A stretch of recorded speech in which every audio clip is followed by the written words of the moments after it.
All right, good morning, everybody. Thanks for joining us for Coffee and Cyber Defense, Filling the Firewall Threat Intelligence Gap. I'm Todd Weller. I'm the Chief Strategy Officer here at Bandura, and pleased to be joined by Dickie. Tad is currently an advisory CISO, a lot of great experience in cyberspace. Tad, why don't you introduce yourself and give a quick background? Thanks, Todd. Thanks for having this discussion. This is one of my favorite topics, right? I'm independently consulting as an advisory CISO. For the last 5 years before this, I was a CISO at Colonial Savings, a federally regulated bank and national mortgage servicer. Then prior to that, I spent the first 20 years of my tech career in Big Four information security consulting and IT operations. Awesome. Excited to have you, Tad. And what you're going to find today, it's going to be a real interactive session where, I'll share some perspectives, but then you're going to hear, Tad's perspective with real kind of feet on the ground. From an agenda perspective, we're going to talk about the importance of threat intelligence, just set the stage there a little bit. Then we're going to drill into the threat intelligence gaps with firewalls. We'll look at common approaches organizations take today to fill those gaps. And then we're going to pivot and look at how Bandura solves these challenges, and then focus on real specific use case examples, how organizations are using Bandura. And then we'll take your questions. For the question session, you'll notice down on the bottom of the Zoom menu, there's a Q&A button. All you have to do is press that Q&A, put your question in there, and we'll get it answered. So let's get started. So just, some stage setting, right? Cyber defense today is really a volume game. We all know the volume of attacks continue to increase. It's, we continue to deal with this kind of every day. And really, to defend against this volume game, organizations need to use a significant volume of threat intelligence. It's really the only way to kind of keep up with today's threat landscape. What is threat intelligence? So there's lots of different definitions you'll see. These are two of my favorites. SANS Institute talks about it as a set of data that is collected, assessed, and applied with regard to security threats, bad actors, exploits, malware, vulnerabilities, and indicators. I really love Recorded Future's definition because it's just simple. Threat intelligence is knowledge that allows you to prevent or mitigate cyber attacks. So why are organizations increasingly using threat intelligence as part of their security efforts and security operations? Well, it's because it significantly increases their ability to protect themselves from threats, whether that's proactive prevention or detecting and responding. You do it faster, you do it better. This is data from Recorded Future, a leading provider of threat intelligence. And just to call out a few data points to support that, you can see with threat intelligence, the ability to detect threats earlier by 10x, the ability to resolve threats faster by 63%, identifying 22% more threats before they have impact. And in addition to kind of improving protection, you can also see some data points in there around efficiency improvements that threat intelligence also drives. So now we're going to shift and talk about the firewall gap problem. Every cyber attack has breached a firewall at some point. And firewalls are really a critical foundational layer of network defense. But Tad, as we've talked, alone they're insufficient to protect your network. So we'd love to get your kind of thoughts there. Yeah, agreed. Firewalls have a really important function, right? Filtering, inspecting traffic, and allowing or denying traffic based on governed and reviewed set of ACLs. However, functioning as a dynamic threat intelligence device in an active defensive posture against millions of potential threats per hour or day really shouldn't be something that's demanded of firewalls, right? Certainly when you consider a primary firewalling concern of latency, right? That you really don't want to be offloading that type, that volume of traffic to the firewall for actioning on. Great points. So let's talk about firewall threat intelligence gaps. And there's really three main ones. The first is firewalls don't catch every threat, and we're going to drill into that. The second is there's a limited ability to add cyber intelligence into a firewall. And the third gap is that for the intelligence you can integrate into a firewall, updating it is manual and too slow. So now let's take a deeper dive down and look at each of these gaps. So the first gap, firewalls don't catch every threat. So an important point is firewalls do detect and block known threats, but the way they do it is they use their own proprietary threat intelligence. They're not leveraging threat intelligence from multiple different sources. This threat intelligence no doubt has value, but it doesn't provide a broad enough view of the threat landscape. And Tad, one of the things we've talked about a lot is, right, it's very hard for any single vendor to completely protect you or any one source of threat intelligence. Agreed, Todd. From my experience, is that each vendor has a different approach or has an approach to threat intelligence that's a bit proprietary. Although it's getting more standardized now and more funneling into the same type of information that's rolling into the threat intelligence data set, it still could be a bit proprietary. So if you're actioning on a singular vendor's threat list, that's good, right? Don't stop, right? Of course, that's good. But however, you're still not going to get the exponential benefit of leveraging shared, curated, and industry provided threat intelligence, if that makes sense. Absolutely. So you get to this point and you say, okay, well, firewalls don't give you all the intelligence you need. Let's go out and get more intelligence and let's put it into the firewall. But this brings up the second firewall gap. There's a limited ability to add threat intelligence into a firewall. And this is any and all of the firewalls that are out there. They all have significant limits as far as the total volume of third-party threat intelligence you can put into a firewall. There's often limits on the number of lists you can have and the size of lists. In addition to volume, there's another limitation around how you can get data into a firewall. Generally speaking, there's limited routes that you can take to put data in from that perspective. So I like to put numbers around this to kind of show this with real world data. What you see on the top is IP address limits and domain list limits for a next generation firewall for their external block lists. And you can see that at the low end on the IP side, the firewall can handle 50,000. For the mid-range and high end, it's 150,000. On the domain side, that ranges from 50,000 to 1 million to 4 million. To put that in perspective, we can look at a couple third-party threat feed examples. The first is an IP reputation feed. As you can see, there's just under 4 million indicators on that feed. The second is a malicious domain block list from a commercial provider. Those are domains, they risk score just 99 out of 100, and there's over 3.5 million domains on that list.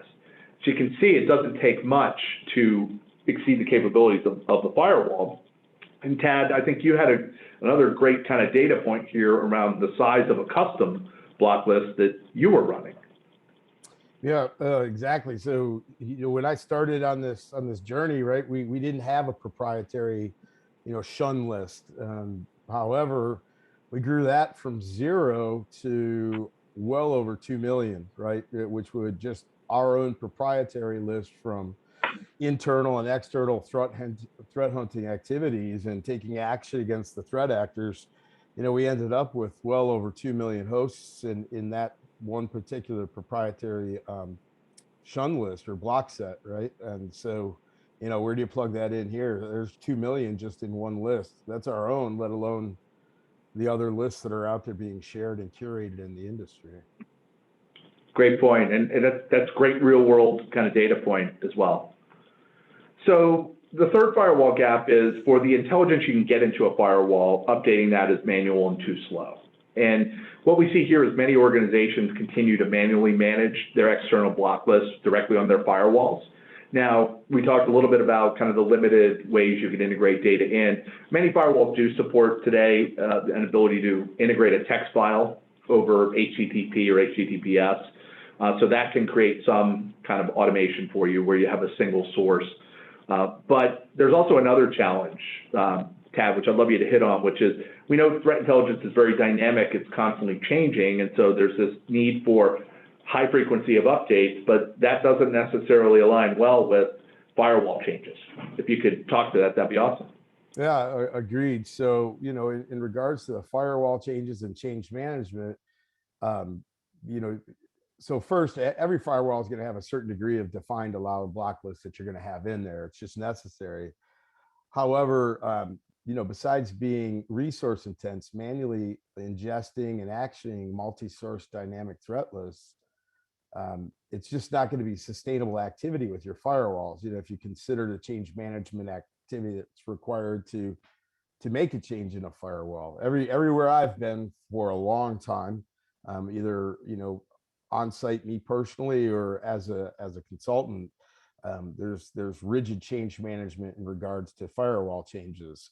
And specifically, if you're ITIL, ITSM, and most importantly, a PCI shop, PCI DSS 1.1.1 compliance requires that your firewall changes are tested, reviewed, and approved before they're put into action, right? So that would preclude very much of a dynamic use of those threat lists from a manual perspective. So those are the 3 firewall gaps. Now we're going to take a look at the common ways we see organizations trying to fill those gaps today, and some of the approaches as well as the challenges with those approaches. So we kind of hit on this a bit already, which is that first firewall gap, which is if your firewall doesn't provide you the threat intelligence you need, and frankly, that goes for many of existing controls like your endpoints, go out and acquire additional sources of threat intelligence. Use threat intelligence from commercial providers, open source, industry, and government. We call this multi-source threat intelligence. And everybody should be doing this to whatever degree you can, and it can be a journey for folks. But there are some challenges, right? How do you wade through the thousands of threat intel sources that are out there? If you're talking to a commercial provider, you have to kind of procure it and contract with them. Depending on the provider, threat intelligence can also be very expensive. And then once you get the data, that's just the first step. There's going to be a need for additional time and resources for you to manage and take action with that data. So Tad, you talked about kind of your threat intel journey. Would love to hear kind of, how you took that journey to add more threat intelligence into your security efforts. Sure. And I just want to highlight or touch on one thing that you brought up there. I mean, we know, right, as an industry, as cyber defenders, we know that getting to an active defensive posture and automated threat responses is right now, it's quintessential of being able to guard your organization, right?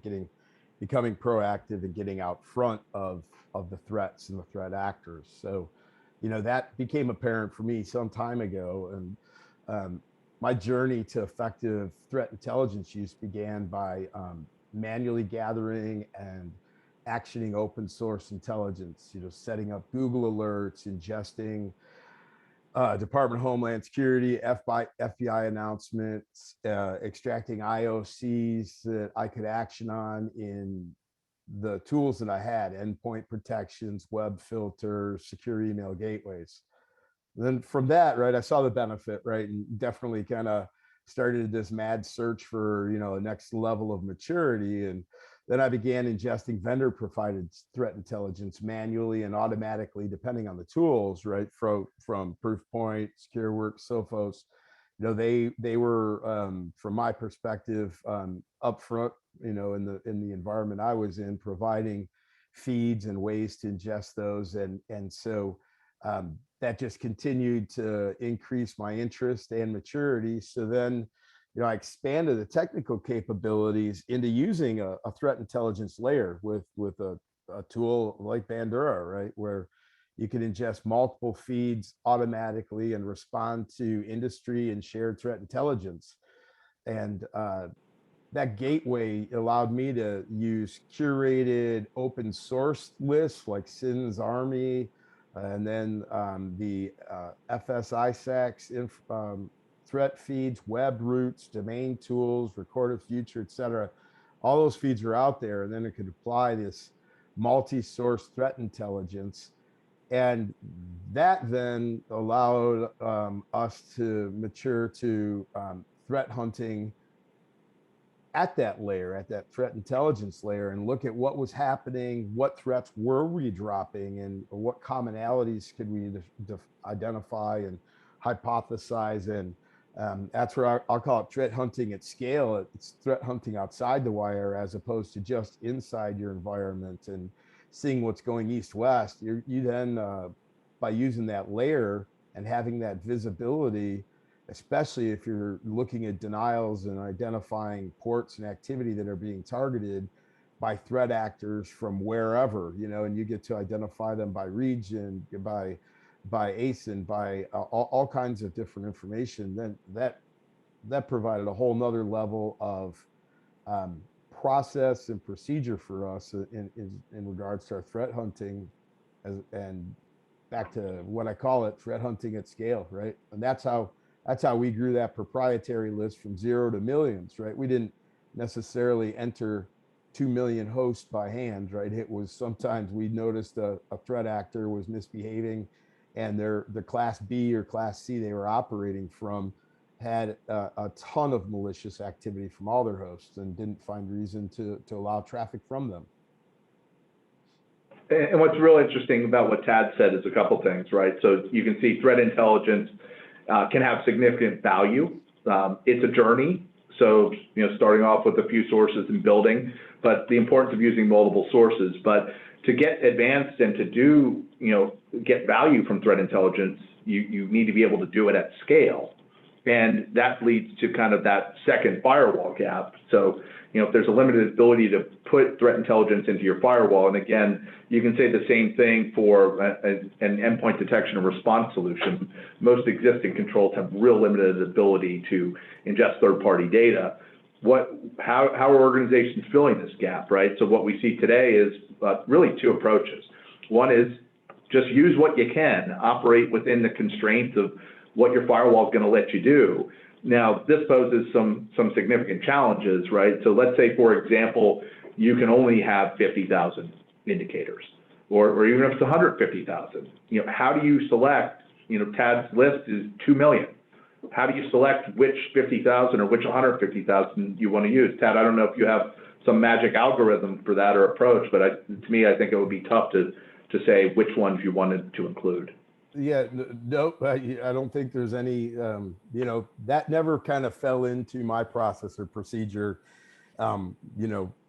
picking and choosing 50,000 indicators, right? So I was kind of on the ignoring it, can't use it until I was able to use it, right? Get past that problem, because I don't know how you do that, right?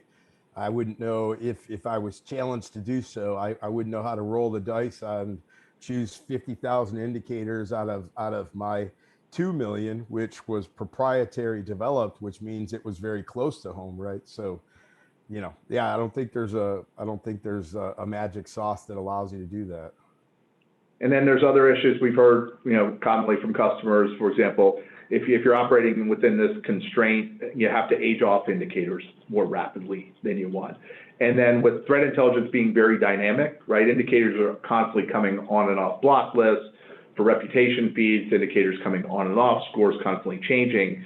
You need to kind of constantly update it, and that just means more time spent managing those block lists. The second approach is to integrate threat intelligence into a SIEM. And the same kind of concept really applies to managed detection and response in many ways, because with a SIEM, you've got typically an organization that has a fair amount of resources and the maturity to run their own SIEM. On the MDR side, a lot of times you're outsourcing that capability to the MDR provider, but in either case, the same approach is being taken.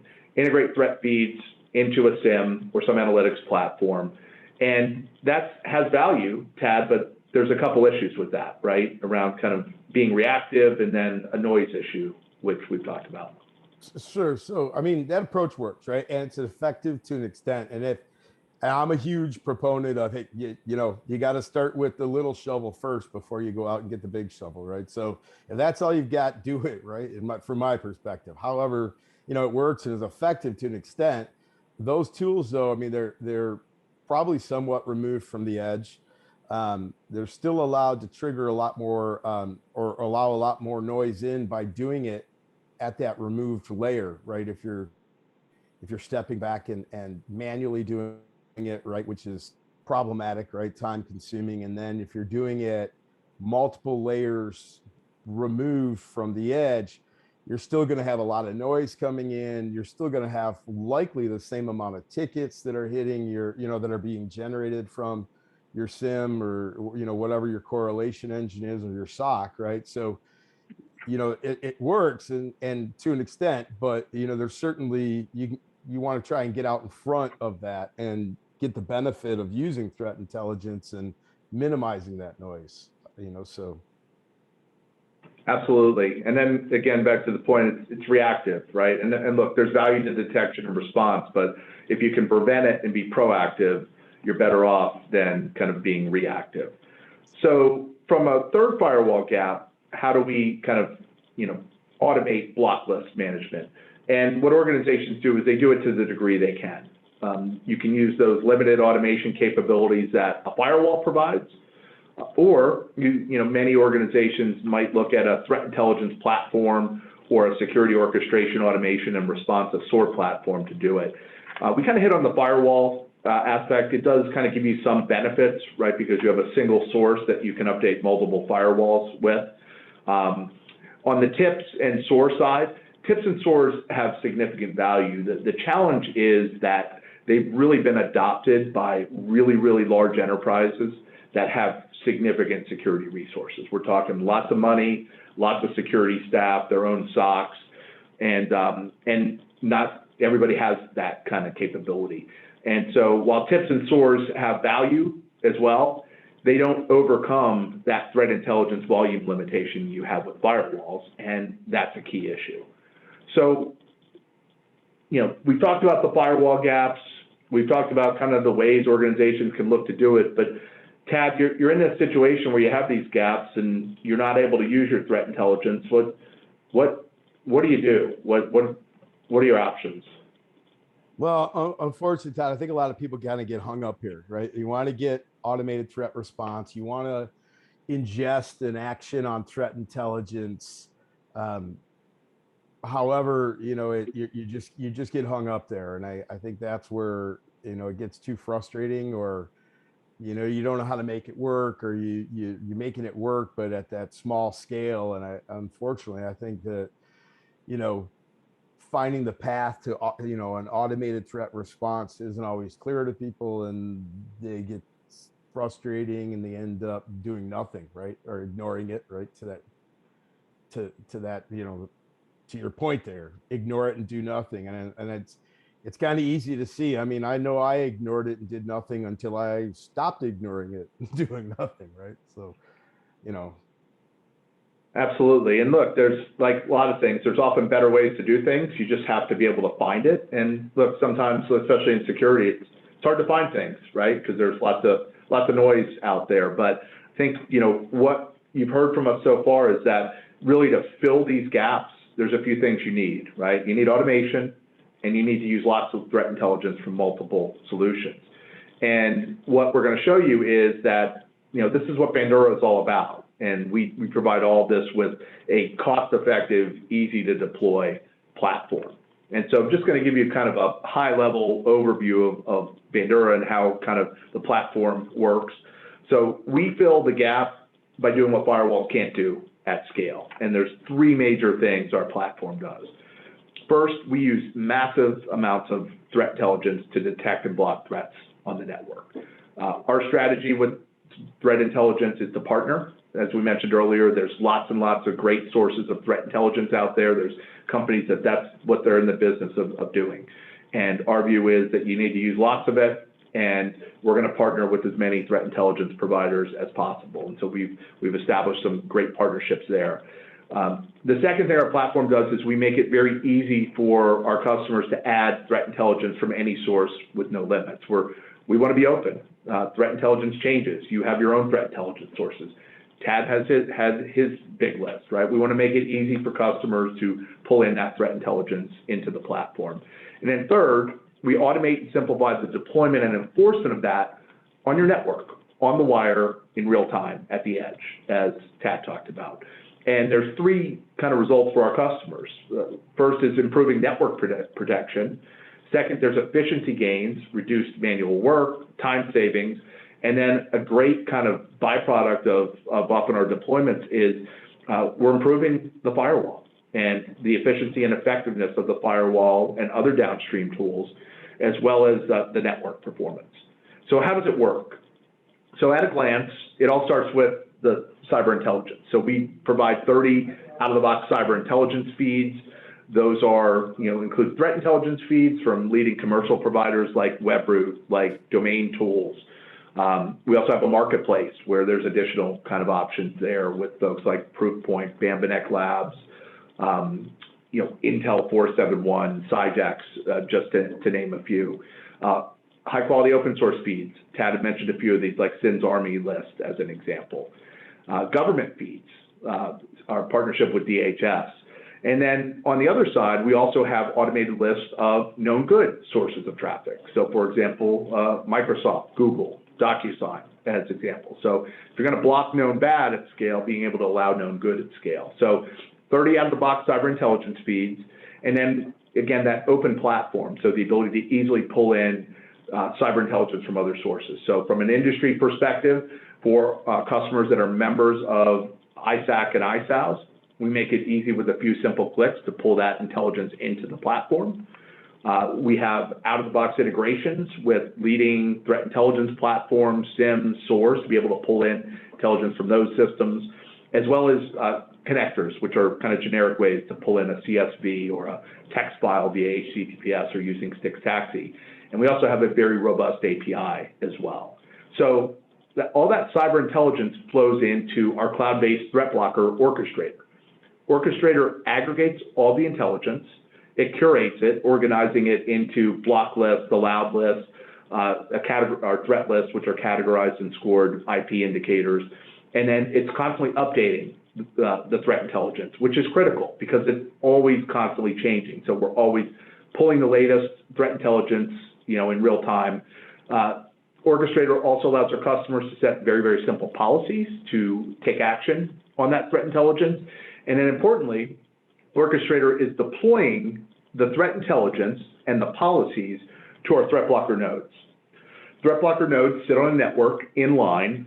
They look at the inbound and the outbound traffic, and they make an allow or deny decision based off of all the threat intelligence that's in the platform, as well as based on GeoIP or what country is it coming from, and or whose network via autonomous system number. And it does this in real time with no latency. And what you can see on the right with the threat blocker nodes is there's flexibility. You can deploy a threat blocker node on an on-premise network, on a physical appliance. You can deploy it virtually on VMware or KVM. You can deploy it in cloud environments like AWS and Azure. And for remote users like myself, you can have threat blocker anywhere, which is an as-a-service offering. The critical point is users, applications, and data are everywhere today. And it's important that your protection can be deployed everywhere flexibly. And then threat blocker nodes are logging every connection, all that's happening, and this is providing great visibility into threats that are targeting your network. So great logs, easily exported out to syslog and SIMs of your choice, and then high-level metadata is flowing back so our users can get a high-level quick view of what's happening on the network. On the threat blocker node side, I want to highlight kind of the scalability. So threat blocker can filter over 150 million threat indicators in real time without measurable latency. We talked earlier about the firewall kind of scalability issues, and just to kind of bring that home, again, in one of the world's best next generation firewalls, right, you can have 50 to 150,000 IPs in an external block list. Threat blocker can do 1,000 times the limits of that. But we talked earlier about firewalls. Firewalls are a critical foundational element. And, Tad, it's not the firewall's fault that they really can't handle all this third-party threat intelligence, is it? No, and I'm glad we get to this slide because we kind of, this, right? I've mentioned this before, right? I'm a reformed firewall engineer, and I certainly believe in firewalling. And it's not this isn't a testament against firewalling, right? It's just, this is a whole nother concept outside of that. So yeah, it's not the firewall's fault, originally. And even though they're getting there now, they're not exactly designed to, use these large or ingest these large volumes of third-party threat intelligence and dynamically action on it, right? And then, as I mentioned early early on, latency, right? It's always a firewall engineer's concerns, right? So, they're designed for stateful traffic inspection and port filtering, not volumetric malicious packet dropping. Um, there's limited firewall cycles to extend to third-party threat intelligence, data processing. So significant resources are currently being spent in a firewall on doing a gazillion other things that they do now, right? The NGFWs, right, do a lot. And so, and then that leads me to the last point that I have about, using your firewalls to as your threat intelligence tool. And many organizations, the firewalls aren't managed by the security function, which creates a process conundrum, as you got the security team is churning up all the threat feeds and wanting to be proactive, wanting to create that active defense posture, yet, they're kind of held back, or and they're in a conundrum. They're trying to sell it up into IT and the firewalls, and into the firewalling team, and they're like, this doesn't fit with our change management procedures, our governance compliance items like PCI DSS, one requirement 1.x. There's a bunch in there that can be in conflict with. So that creates a whole nother kind of problem there, using your firewalls for that function. Absolutely. And another critical point, right, is that we complement next generation firewall. So while Bandura has helped to fill these gaps that the firewall has, we complement it. We don't replace a firewall. And that's because firewalls do lots of different things that we don't do, right? The scalability of our platform is because it was purpose-built to do what it does, right? And we only focus on IP domain indicators, right? That gives us that scalability. We oftentimes get questioned about, are you going to add deep packet inspection? And the short answer is no. There's lots of companies that do that. Deep packet inspection is important, right? Being able to look within the contents of the network traffic and look for malicious things is critical. So, we do what we do well. Oftentimes, right, as I mentioned, we will drop a significant amount of traffic that goes to the firewall, up in 30 to 50%, and we let the firewall do its job more efficiently and more effectively. So Bandura is a nice, complement as a significant critical layer of protection, but also makes your firewall better in the process. So now we're going to switch to focus on some use case examples. How are different customer types, size, sophistication, leveraging Bandura? So the first example is a law firm, 200 employees. Their situation was they felt like their firewall, along with their existing security stack, their web filtering, their endpoint, provided significant coverage. But they were intrigued by what they saw with Bandura and said, let's kick the tires. We want to evaluate, and they decided for that evaluation to deploy us behind the firewall. They wanted to see what was getting through. The result was eye-opening. So they saw a significant volume of threats getting through the firewall, and Bandura was able to not only show them and provide that visibility, but more importantly, we were able to block those threats for them. So the customer ended up deploying us as a critical layer. We've been there for several years. They ended up deploying us in front of the firewall. The second example is a financial services organization. That's about 1,000 employees, $1 billion in assets. Here, the situation is a little bit different. It's a little bit different from a, I'd say kind of maturity perspective. So in this case, they knew that their existing firewalling wasn't providing sufficient coverage from threats.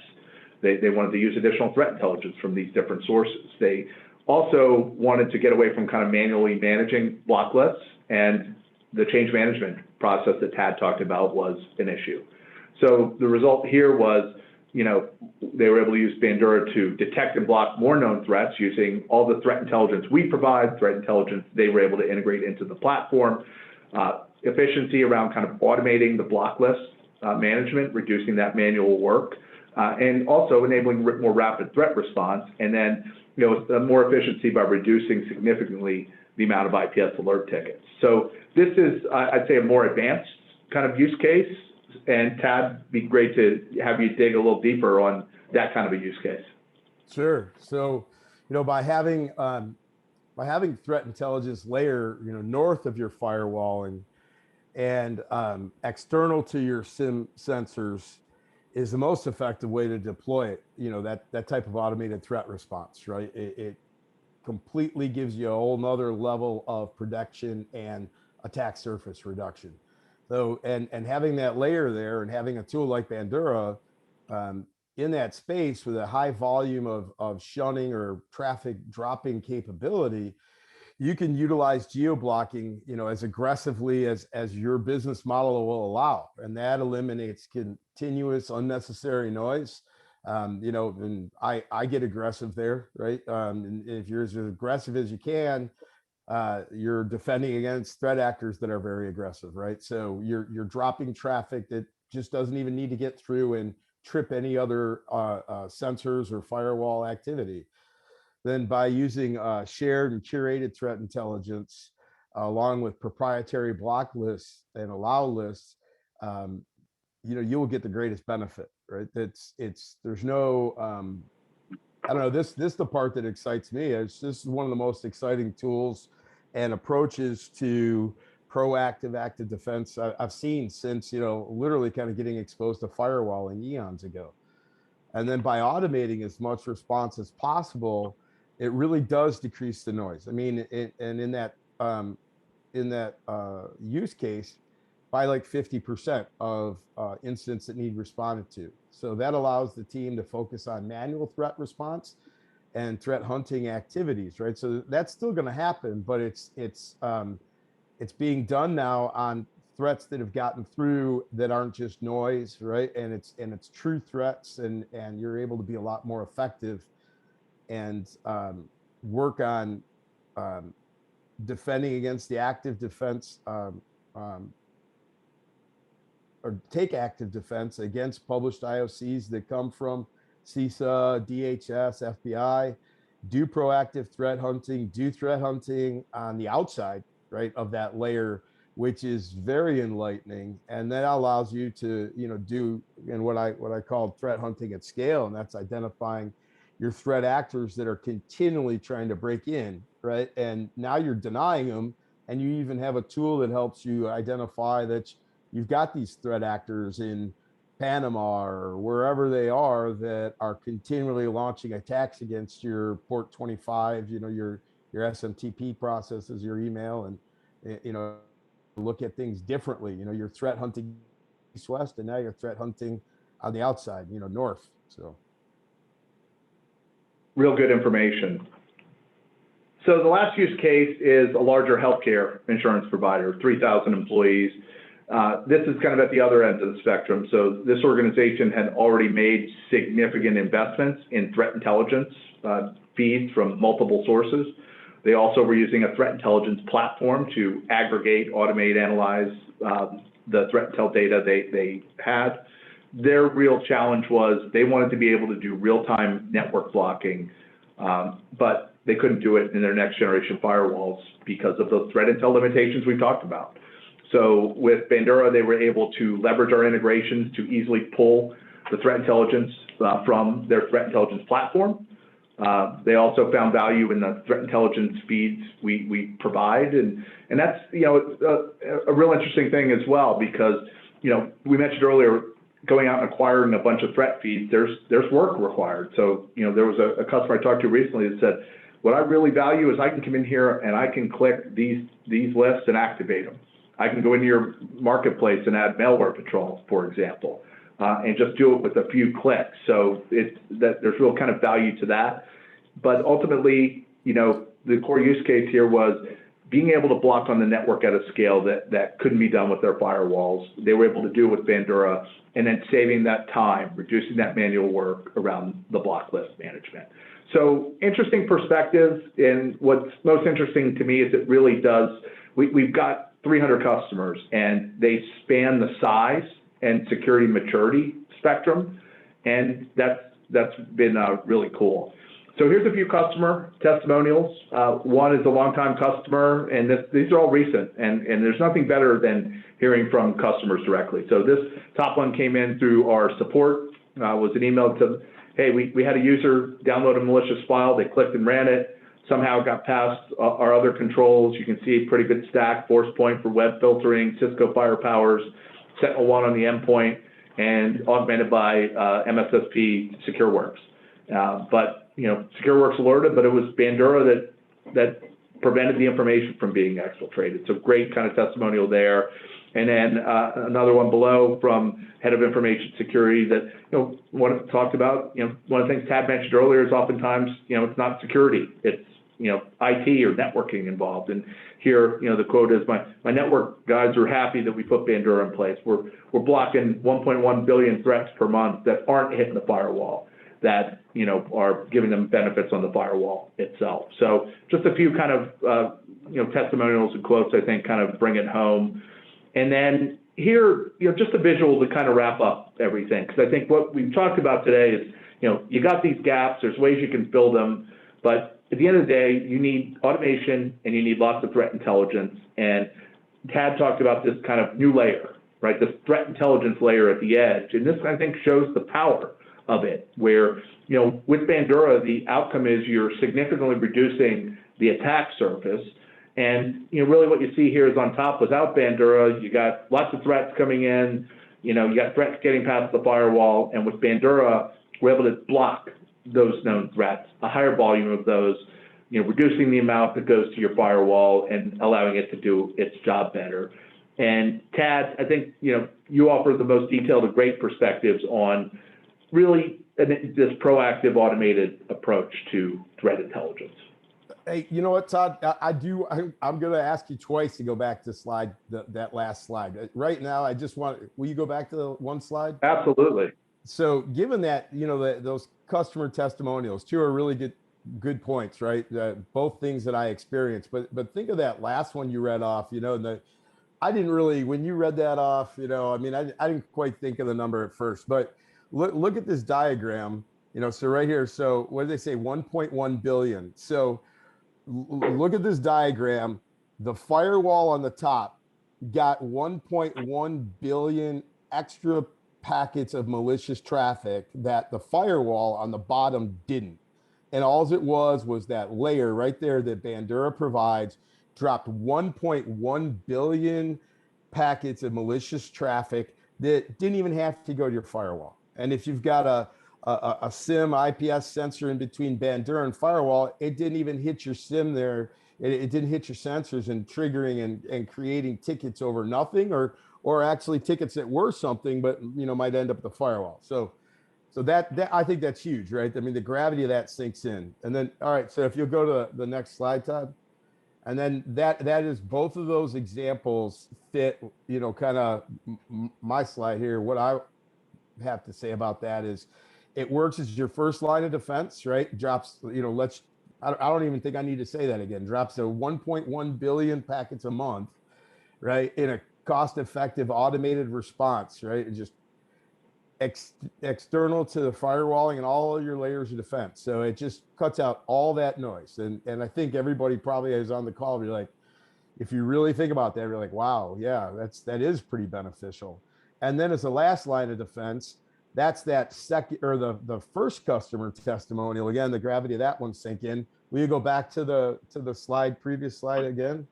As a last line of defense, if you look down at the bottom diagram where you've got the traffic ingressing, going to Bandura, Bandura cuts the traffic, let's just use that figure, by 1.1 billion, then the rest of the traffic goes to the firewall, goes through the rest of your security stack, gets to your endpoint user, who then clicks on something, and that turns into a malicious outbound traffic.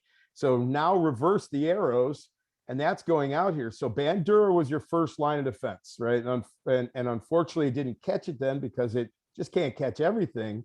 Maybe it came in as a link and a drive-by at a website, right? So the web filtering missed it.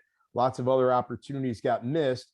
That turned into outbound command and control or ransomware type traffic, headed out to some nefarious place that, either for the reasons that aren't in that customer testimonial, either geo-blocking or threat list inclusion or command and control identifiable traffic, Bandura stopped that data from exfiltrating, right? That's what the customer testimonial says. So you can think of it as the arrows going in, it's your first line, and arrows going out, it's your last line. And that's huge. I mean, that's now, if you go back to the next slide, Todd, I mean, that's been my experience. This next slide here, I mean, this is my real world experience.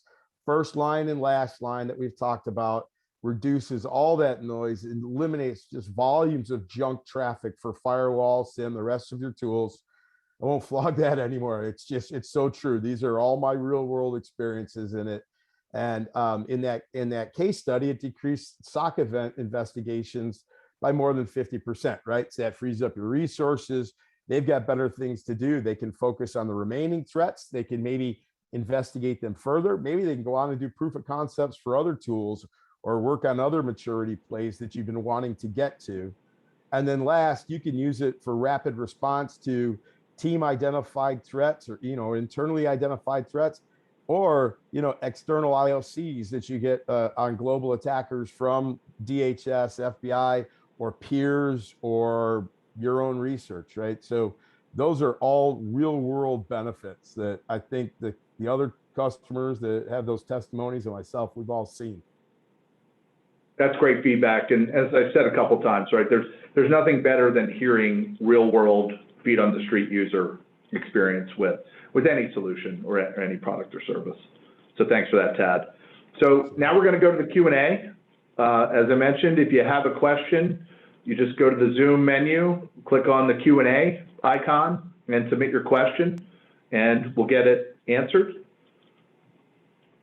Looks like we have at least one question here. So, Tad, we'll start with you on this, which is, what's your experience been when it comes to threat intelligence and false positives, and how do you deal with false positives when they occur?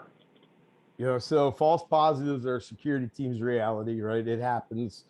All new tools need tuning, right? Tuning and adjustment, and there's no exception here. And the more aggressive you are, I mean, of course, no doubt, if you haven't picked up, I get aggressive there to as much as I can to present that active defense posture, right? The more aggressive you are, the more likely it is you're going to create false positives, right? So they happen, and if I have to put a number on it at scale, with dropping millions of packets a day, so wouldn't translate to billions a month, but dropping millions of packets a day, what I can speak to, our false positive rate was potentially about 1 a month, maybe every other week. Not significant, but it was all part of the tuning process. And sometimes the false positives can be very enlightening. I got a couple of different examples. One was, original installation, shunning traffic to what I thought was a country we could shun traffic to. And come to find out, we see a large volume of traffic headed to a particular country. And, what is this outbound stuff? What is this outbound stuff? And it took us a little bit of investigation. And here we found, it's the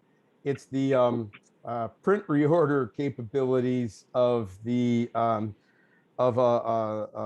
managed multifunction printers, right? And so we were creating a false positive there and had to allow the traffic for that device to communicate with its managed service provider and reorder, right? So, I got another one about, blocking countries for, network traffic or Google searches and things, but it's a similar activity where all of a sudden or similar situation where you find out that, hey, Google's routing your traffic to a nefarious region because they're doing a failover from North America for some reason. And whatever you're doing on Google is going through a country that you didn't know you were sending potentially sensitive searches to, right? I mean, I think we all know that anything you search on Google isn't necessarily secure, but anyways, those are a couple of things, and they fall out in the tuning. And I certainly met with leadership every now and again. We discuss events like that and,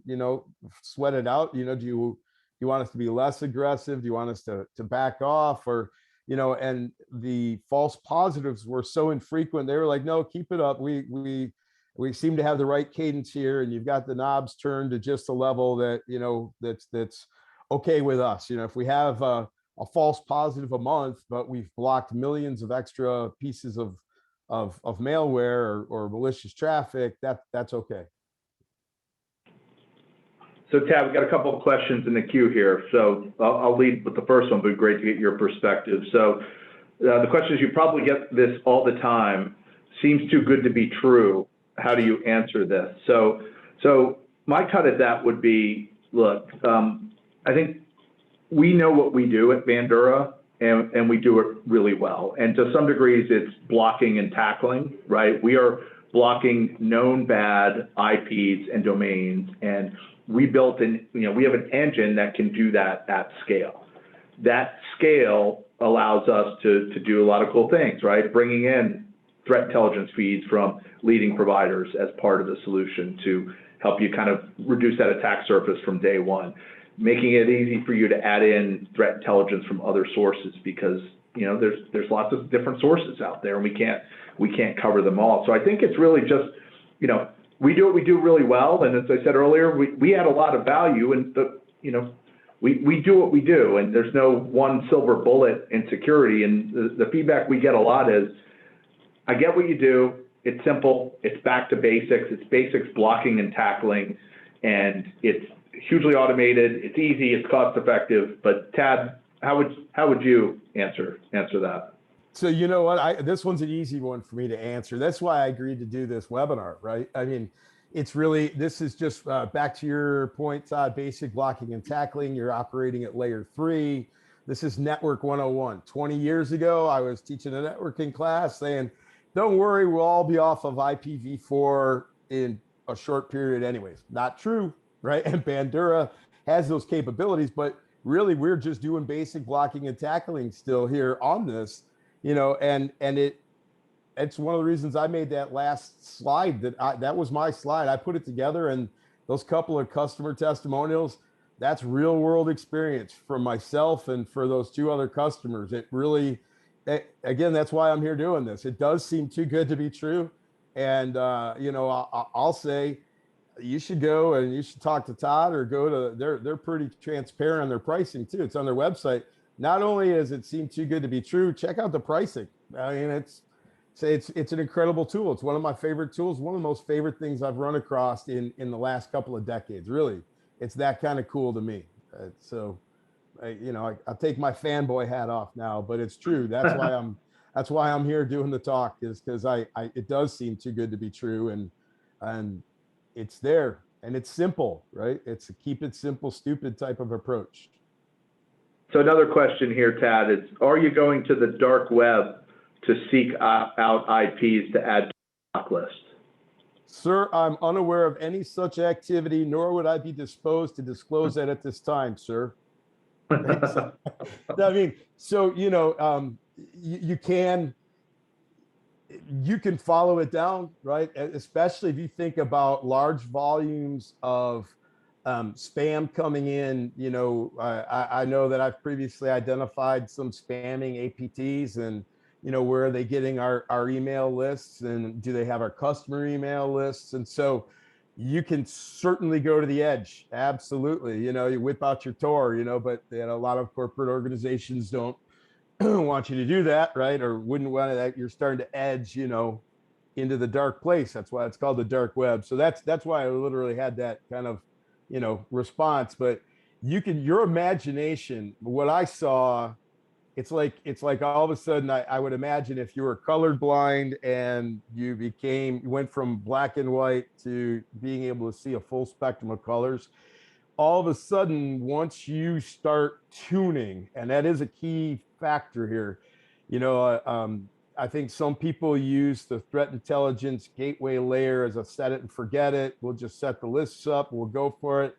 But if you tie it into your threat hunting activities and you cut your team loose on it and do it yourself, roll up your sleeves, you get in there, you are going to want to get into the dark web. You're going to want to get into places like, well, why is this happening? Why are we having this kind of traffic? What have I ever done to Canada or Belarus? And you'll find, well, why are they pivoting? Why are they doing this? And so, that's that mentality I have about threat hunting at scale. You're threat hunting on the north side of the wire as opposed to just east-west traffic inside your environment, right?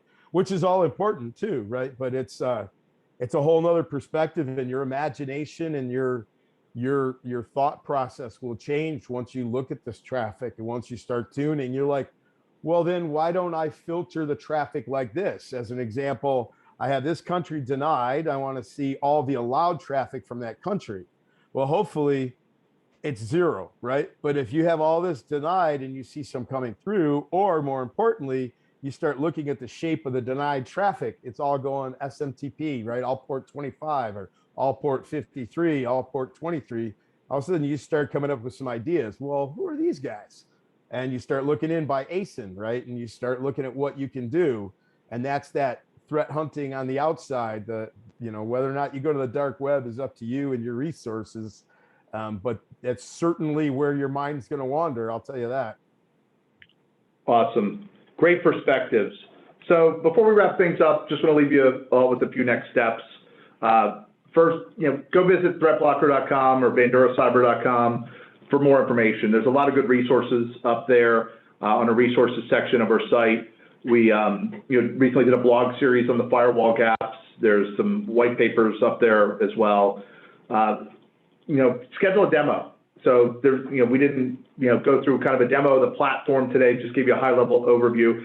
I'll tell you, when organizations see the platform and see kind of how simple it is, how easy it is, the power and all the threat feeds, it is eye-opening, and it does kind of answer like too good to be true. So, schedule a demo. Be happy to give it to you directly on our website. You can reach out to sales@banduracyber.com. Fire in your logs. I just kind of came up with this. I'll probably get in trouble for it as it's not sanctioned by the marketing department. But, we have a new kind of capability where you can provide us 30 days of firewall logs, send us what got through your firewall, and we'll show you what's getting through in a report. We'll take those logs and correlate it against our threat intelligence data and show you firsthand. So that's kind of a frictionless kind of way to see some things. Last but not least, questions for Tad. Tad, as you can see, is really knowledgeable, not only about cyber in general, but a huge proponent about what we're up to. And Tad's also doing a bunch of different things. So if you got questions about cyber in general, what we're up to, how Tad might be able to help you, there's Tad's contact information, his email. Hit him up on LinkedIn and from that perspective. So with that, Tad, I want to thank you for taking the time today to participate. It was a pleasure and great value add as always. Thanks for having me, Todd. Again, my favorite subject. And then thank everybody for participating. And, for everybody that participated, we'll be sending you soon your Starbucks gift card so you can have some coffee on Bandura. So thanks for joining us today for Coffee and Cyber Defenses. Hope you got some value out of it, and have a great rest of the day, everybody. Bye. Thank you.